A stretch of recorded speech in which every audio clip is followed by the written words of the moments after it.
Good evening. This is All India Radio. I am Nishit Kumar and with me is Renuka with the evening news.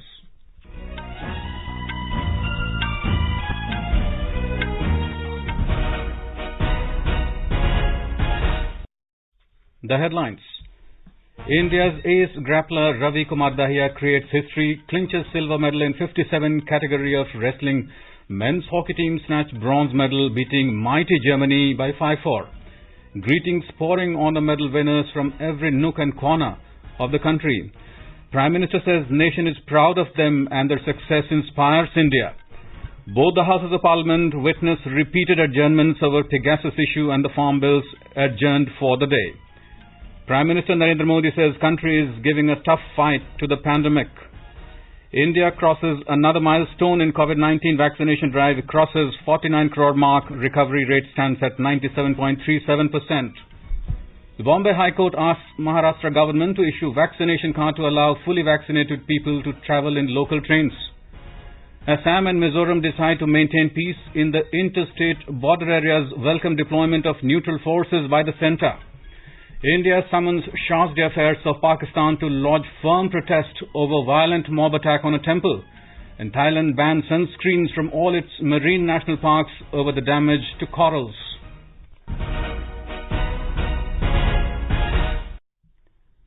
As the nationwide free COVID-19 vaccination campaign at the government facilities for those above 18 years is going on, we advise our young listeners to get vaccinated and also help others get vaccinated. We also advise our listeners not to lower their guard as COVID-19 remains a threat to our health. Please stay at home unless it is essential to go out and continue to follow these three simple steps. Wear a face mask, maintain 2 gaz ki duri for social distancing, and focus on hand and face hygiene. For any COVID-related information and guidance, contact national helpline numbers 011-2397-8046 and 1075. And now the news in detail. In Tokyo Olympics, participants displayed mixed performance today. India got 1 silver and bronze medal in 57 kg freestyle wrestling and hockey. However, they failed to perform in other category in wrestling. Indian grappler Ravi Dahia has secured silver medal. He was defeated by the reigning world champion Zavur Uguyev of Russian Olympic Committee in the freestyle 57 kg final by 4-7. However, Deepak Punia's quest for medal ended as he was beaten by Miles Amini of San Marino by 2-4 in 86 kg wrestling category quarter-final clash. In the women's category, there were also disappointments for India as Vinesh Fogart lost her quarter-final match to Vanessa Kaladzinskaya of Belarus 3-9, and Anshu Malik's quest for bronze medal ended as she lost to Rio Olympic silver medalist Valeria Kabalova of ROC 5-1. And in golf, Aditi Ashok is currently tied at the second spot. Her great performance in the first 2 rounds has definitely improved our prospects of securing a medal, but the day will be marked by the rare feat achieved by the Indian hockey team. Earlier, the men in blue scripted history with their sticks as they defeated Germany 5-4 to win a bronze in Tokyo Olympics. The quest for medal for India ended after the wait of 41 years. Indian woman golfer Aditi Ashok was in contention for a historic Olympic medal after carding a flawless 5 under 66 in the second round of the women's competition at the ongoing games. Another golfer, Diksha Dagar, also climbed to T53. However, in the race walk event, India's hope for medal has all but faded away now. With just 5 kilometers left to go, Sandeep dropped further back to 19th position after maintaining at second for quite a while. On the other hand, Rohela is 48th and Irfan is 51st. President Ramnath Kovind, Vice President M. Venkaiah Naidu, Prime Minister Narendra Modi, Home Minister, Sports Minister and others have congratulated Ravi Dahia for the exemplary win and bringing glory to India. In a tweet, Mr. Kovind said India is proud of Ravi Dahia for winning the wrestling silver at Tokyo Olympics. He said Ravi Dahia came back into bouts from very difficult situations and won them. The President said, like a true champion, he demonstrated his inner strength too. Congratulations, Ravi Dahia. Vice President M. Venkaiah Naidu, in a tweet, said the outstanding wrestler performed flawlessly and earned the silver medal, marking a proud moment in India's sporting history. We wish him all success in his future endeavours. Prime Minister Narendra Modi has congratulated Ravi Dahia for winning the silver medal at Tokyo Olympics. In a tweet, he said Ravi Dahia is a remarkable wrestler and his fighting spirit and tenacity are outstanding. He said India takes great pride in his accomplishments. Prime Minister Narendra Modi has conveyed best wishes to Deepak Punia for his future endeavours. In a tweet, Prime Minister said, Deepak Punia lost the bronze narrowly, but he has won our hearts. The Prime Minister said he is powerhouse of grit and talent. Prime Minister Narendra Modi has said that hockey has a special place in the hearts and minds of every Indian. In a tweet, Prime Minister Modi said, for every hockey lover and sports enthusiast, 5th of August 2021 will remain one of the most memorable days. The Prime Minister, in a series of tweets, congratulated all the members of the Indian men's hockey team individually. Punjab Sports Minister Rana Gurmeet Singh Sodhi has announced to honour the hockey players from Punjab in the Indian men hockey team with 1 crore rupees each for winning bronze medal after 41 years, creating history. The 11 players in the hockey team are from Punjab. Earlier, Punjab Chief Minister Captain Amrinder Singh today congratulated the Indian men's hockey team for defeating Germany by 5-4 in bronze medal match at Tokyo 2020 Olympics. On the occasion, the Chief Minister in a tweet said, a proud and historic moment for the nations as men's hockey team win bronze medal in #Olympics by defeating Germany in a scintillating match. A tremendous achievement to be finishing on the podium after 41 years, and the hockey bronze is worth its weight in gold. Lockdown continued in the Parliament today as the government and the opposition are adamant on their stance over Pegasus snooping, farm laws and other issues. After facing repeated adjournments, both the Lok Sabha and the Rajya Sabha have been adjourned for the day.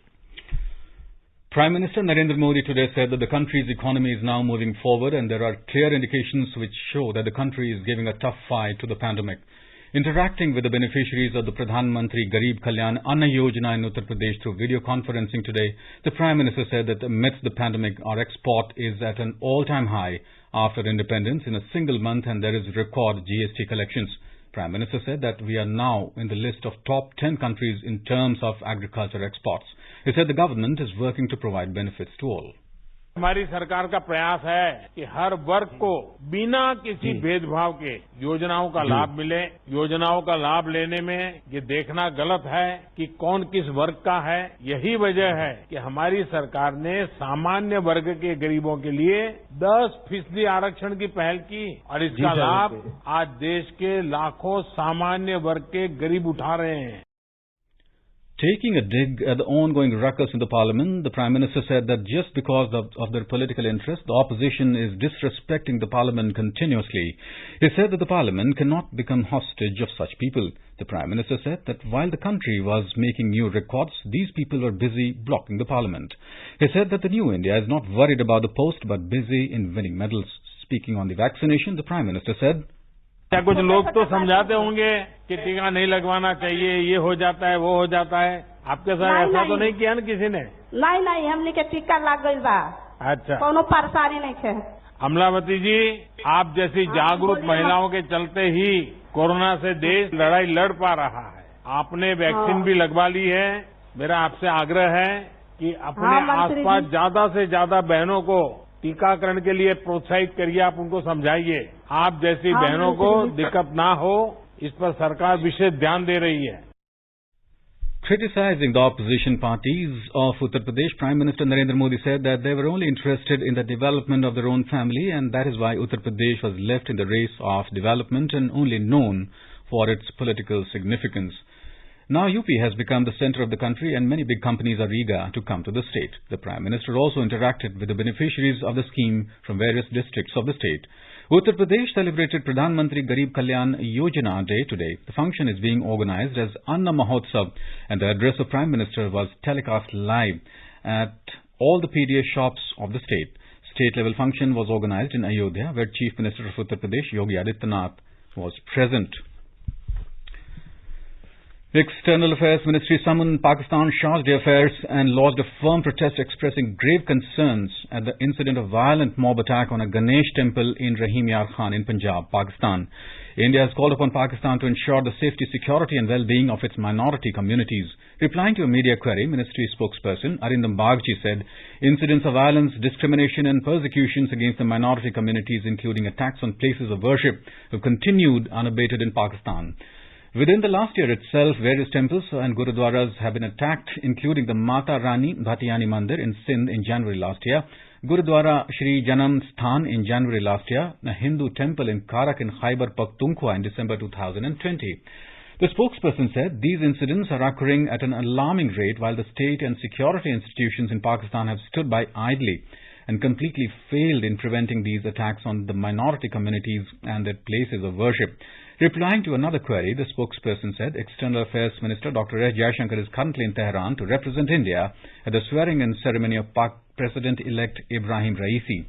He said India and Iran enjoy historical and cultural ties. Both the countries have been moving ahead with various new initiatives, including on connectivity, such as Chabahar Port. India is closely monitoring the evolving security situation in Afghanistan and continues to call for an immediate and comprehensive ceasefire. India supports an Afghan-led, Afghan-owned and Afghan-controlled peace process. Briefing media this evening, External Affairs Ministry spokesperson Arindam Bagchi said the issue of Afghanistan will be deliberated in the UNSA tomorrow. He said during tomorrow's debate, India will share its vision and perspectives on Afghanistan. He added that India looks forward to productive deliberations on this important issue.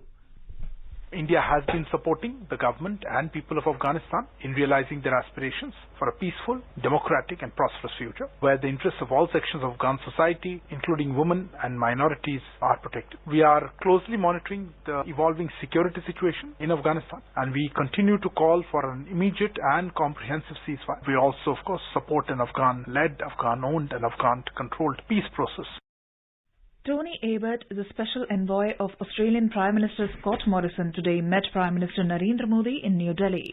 In a tweet, the Prime Minister said they had a good conversation on ways to further strengthen the comprehensive strategic partnership between India and Australia. They also discussed the steps needed to energize the trade and economic relationship and boost people-to-people ties. Abbott is on a 5-day visit to India from 2nd of this month. You are listening to the Evening News on All India Radio. A reminder of the headlines before we move on.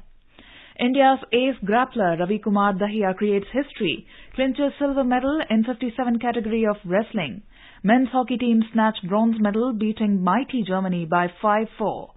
Greetings pouring on the medal winners from every nook and corner of the country. Prime Minister says nation is proud of them and their success inspires India. Both the Houses of Parliament witnessed repeated adjournments over Pegasus issue and farm bills, adjourned for the day.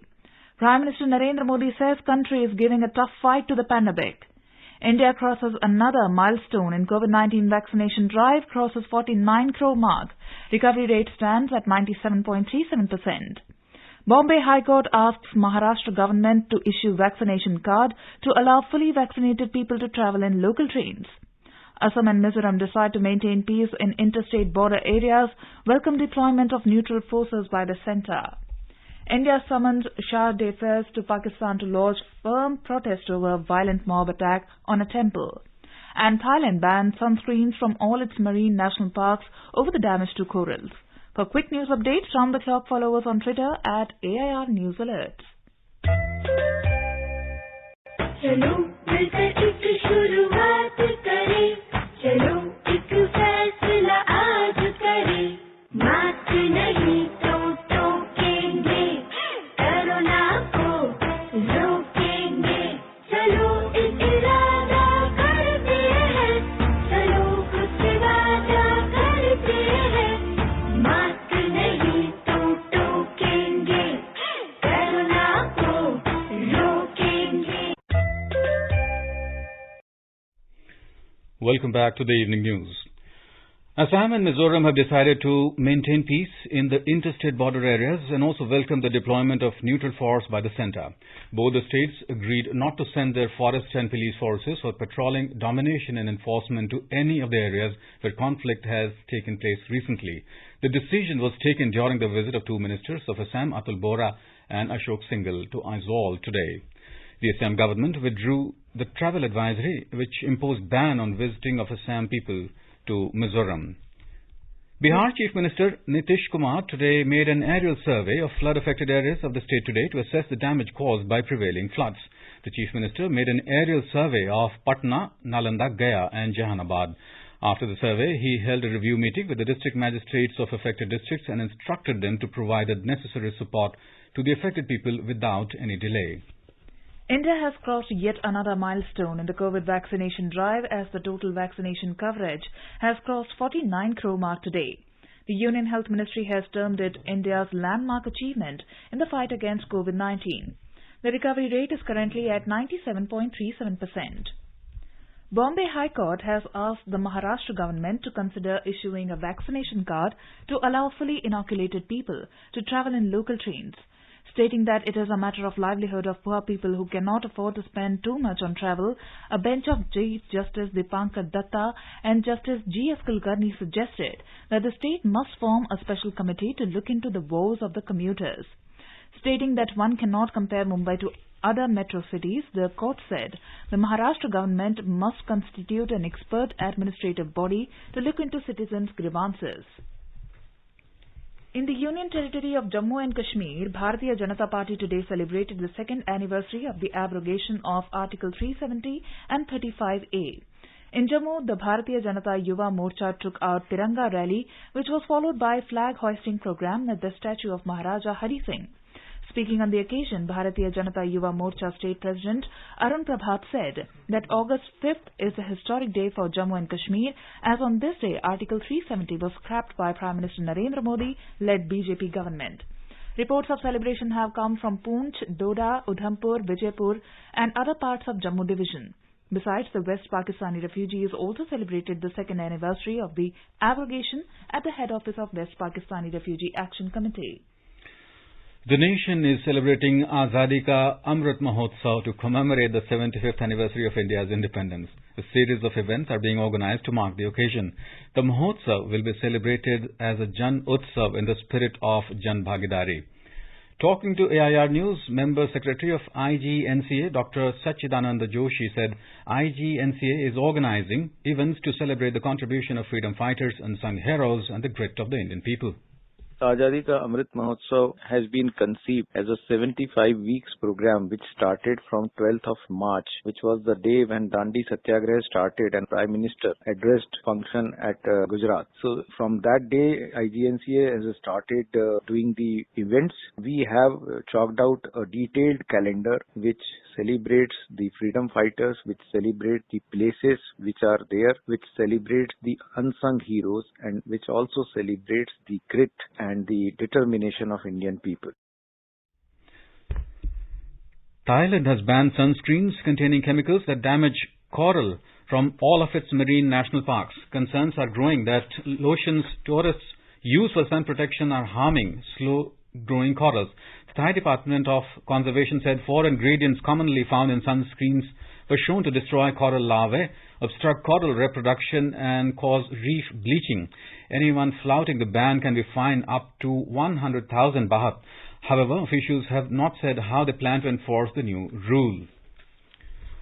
And now here is a review of the proceedings in Parliament. Today, first from the Rajya Sabha, writer is Rajesh Ahuja of the UNI. The Rajya Sabha witnessed noisy scenes by the opposition members over the demand for a discussion on the Pegasus issue and withdrawal of the farm bills, leading to repeated adjournments of the House. As soon as the House met for the day, Deputy Chairman Harivansh congratulated men's hockey team and Lavlina Borgohain for winning bronze in Tokyo Olympics.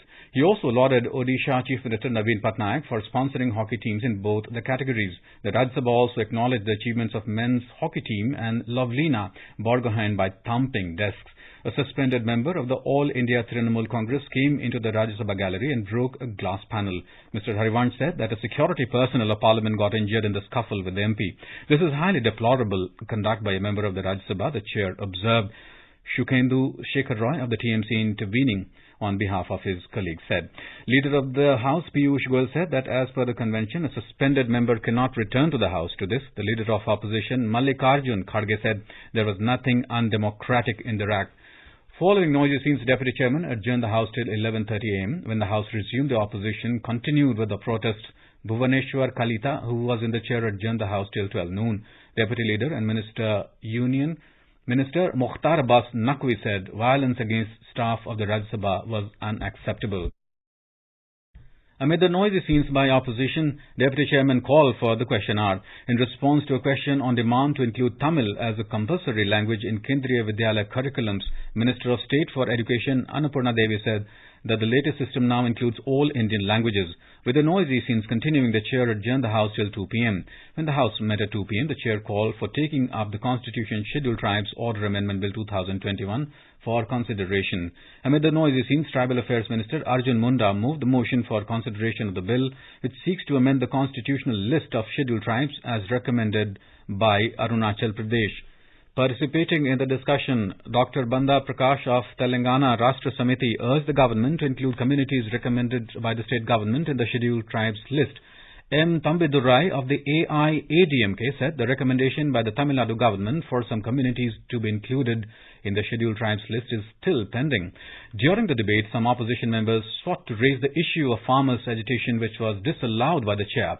The bill was later passed by a voice vote. Thereafter, the Rajya Sabha took up the Commission for Air Quality Management in the National Capital Region and Adjoining Areas Bill 2021. The bill, which seeks to set up a statutory authority with appropriate powers to tackle air pollution in the National Capital Region and adjoining areas, was moved by the Environment Minister Bhupender Yadav. Among others, Prashant Acharya of the BJD opposed the clause of penalty on farmers. Tambidurai of the AIADMK urged the Environment Minister to control pollution in other parts of the country. K.R. Suresh Reddy of the TRS asked the government to reconsider penalizing farmers for stubble burning. Vandana Shavan of the NCP said it is an absolute shame that the government has now brought this bill after the Supreme Court got involved. Responding to discussion on the bill, Environment Minister Bhupender Yadav said through this bill the government will be accountable to the Parliament. The bill was passed by voice vote amid noisy scenes after the House rejected the statutory resolution disapproving of the bill. Defeated, Rajya Sabha passed the Commission for Air Quality Management in the National Capital Region and Adjoining Areas Bill 2021. Thereafter, Essential Defence Services Bill 2021 and statutory resolution disapproving of Essential Defence Services Bill 2021 were taken up for consideration. Minister of State for Defence Ajay Bhatt moved motion for consideration and passing of Essential Defence Services Bill 2021, while Elamaram Karim of the CPM moved the statutory resolution disapproving of the ordinance on the bill. Leader of Opposition Mallikarjun Kharge said all precedents have been set aside to include in the additional agenda. He wanted the bill to be sent to the Standing Committee. Mr. Kharge said Defence Minister Rajnath Singh called him and said the issues raised by the opposition can be sorted out after he returned from Kyrgyzstan. Refuting the report that the opposition was not responding to the offers by the government to resolve the stalemate, Defence Minister Rajnath Singh said there has been no choice for any meeting. However, the government is ready for debate. Mr. Rajnath Singh said he never gave Mr. Kharge any such assurance, but he did request him that there should be a discussion in the House. With the opposition continuing with noisy scenes demanding discussion on Pegasus, the chair adjourned the House for 30 minutes. When the House reassembled at 3:40 p.m., the discussion on the bill resumed amid noisy scenes by the opposition members. Elamaram Karim of the CPIM said he opposed the bill as it is draconian and demanded that the bill be sent to a select committee of the Rajya Sabha. Sushil Kumar Gupta of the Aam Aadmi Party demanded that the bill be sent to a select committee. Binoy Vishyam of the CPI wanted to know whether the government has the right to deny workers the right to strike. Responding to the discussion on the bill, Raksha Mantri Rajnath Singh said that the bill does not stop the right to peaceful protest. He said the government has taken the decision for corporatization of Ordnance Factory Board, but there are safeguards for service conditions of workers. This bill will only be applicable when there is need to invoke it. Maybe we won't have the need to invoke this bill, the minister said. Later, the bill was passed by voice vote after the statutory resolution by Elamaram Karim of the CPI was rejected. The Essential Defence Services Bill 2021 seeks to replace the ordinance promulgated in June 2021 and allows the central government to prohibit strikes, lockouts and layoffs in units engaged in essential defence services. After the passage of the bill, Deputy Chairman Harivansh adjourned the House for the day. And now review of proceedings in the Lok Sabha. In the Lok Sabha today, opposition members continued with their protests over a host of issues, including the alleged Pegasus snooping case and farm laws. When the House met after second adjournment at 2 p.m., Trinamool Congress member Saugata Roy tried to raise the issue of sexual assault and killing of a Dalit girl in Delhi. The chair did not allow it. The opposition parties, including the Congress, TMC and DMK, again trooped into the well and continued with their sloganeering. Amid then, the Central Universities Amendment Bill 2021 was introduced in the House. As the ruckus continued to prevail, the House was adjourned till 4 p.m. The situation was no different when the House reassembled at 4 p.m. It was adjourned till 5 p.m. before adjourning for the day. Earlier, Adhir Ranjan Chaudhary of Congress also tried to raise the issue of sexual assault and killing of a Dalit girl in Delhi. Responding to this, the Minister of State for Parliamentary Affairs, Arjun Ram Meghwal, said the government is concerned about women's issue. Thereafter, the presiding officer rejected the adjournment notices given by the opposition members. In the morning, when the House met for the day, opposition parties including the Congress, TMC, DMK and others continued with their sloganeering and created a deadlock during the question hour over Pegasus snooping, farm laws and other issues. Repeated requests by Speaker Om Birla went unheard. Before this, the House congratulated the Indian men hockey team and Indian boxer Lovlina Borgohain for their laurels in the Olympics by the members thumping their desks in unison. The Speaker said the nation was proud of the achievements of the daughters in particular. That's all in Parliament Review. The Delhi University will begin classes for project and practical work for science students in physical mode from the 16th of this month in view of the declining COVID cases. In an office order issued by the university, it said the classes in practical or project work in science courses in the university and its colleges will be conducted in physical mode, observing necessary protocols to prevent the spread of COVID-19. It said all teaching and non-teaching staff will attend the duties at their workplace with immediate effect, and all colleges, centres and departments shall be fully functional. The online teaching and learning activities shall continue for all other academic programs. India were 125 for 4 wickets against England on their first innings when reports last came in. Play stopped due to wet outfield and India trailed by 58 runs. Visitors resumed their first innings at the overnight score of 21 for no loss against England in the opening cricket test of 5-match series. England were all out for 183 runs in their first innings on day 1 at Trent Bridge in Nottingham yesterday. Earlier, England captain Joe Root won the toss and elected to bat first. And now let us take a look at the weather forecast for tomorrow. The national capital Delhi is likely to experience generally cloudy sky with moderate rain. The temperature will hover between 27 and 33 degrees Celsius. Mumbai will have generally cloudy sky with moderate rain. The minimum temperature will be 26 degrees Celsius while the maximum is expected to be around 30 degrees. Chennai is expected to have thunderstorm with rain. The temperature will vary between 28 and 36 degrees Celsius. Kolkata will have generally cloudy sky with 1 or 2 spells of rain or thunder showers. The city will observe a minimum temperature of 27 degrees Celsius and a maximum of around 33 degrees. Srinagar will experience partly cloudy sky. Temperature will hover between 18 and 31 degrees Celsius. Jammu will have partly cloudy sky with possibility of rain or thunderstorm or dust storm. The minimum temperature will be 26 degrees Celsius while the maximum will be around 33 degrees. Leh is expected to have generally cloudy sky. The minimum and the maximum temperature will be between 14 and 30 degrees Celsius. Gilgit will have generally cloudy sky with 1 or 2 spells of rain or thunder showers. Temperature will hover between 21 and 35 degrees Celsius. Muzaffarabad will experience thunderstorms. The minimum temperature will be 18 degrees Celsius and the maximum will be around 27 degrees. Dehradun will have rain or thunder showers and it would occur towards the afternoon or evening. The minimum temperature will be 23 degrees Celsius while the maximum will be around 31 degrees. And now, before we end the bulletin, the headlines once again. India's ace grappler Ravi Kumar Dahia creates history, clinches silver medal in 57 kg category of wrestling. Men's hockey team snatch bronze medal, beating mighty Germany by 5-4. Greetings pouring on the medal winners from every nook and corner of the country. Prime Minister says nation is proud of them and their success inspires India. Both the Houses of Parliament witness repeated adjournments over Pegasus issue and farm bills adjourned for the day. Prime Minister Narendra Modi says country is giving a tough fight to the pandemic. India crosses another milestone in COVID-19 vaccination drive, crosses 49 crore mark, recovery rate stands at 97.37%. Bombay High Court asks Maharashtra government to issue vaccination card to allow fully vaccinated people to travel in local trains. Assam and Mizoram decide to maintain peace in the interstate border areas, welcome deployment of the neutral forces by the centre. India summons Shahji affairs of Pakistan to lodge firm protest over violent mob attack on a temple, and Thailand bans sunscreens from all its marine national parks over the damage to corals.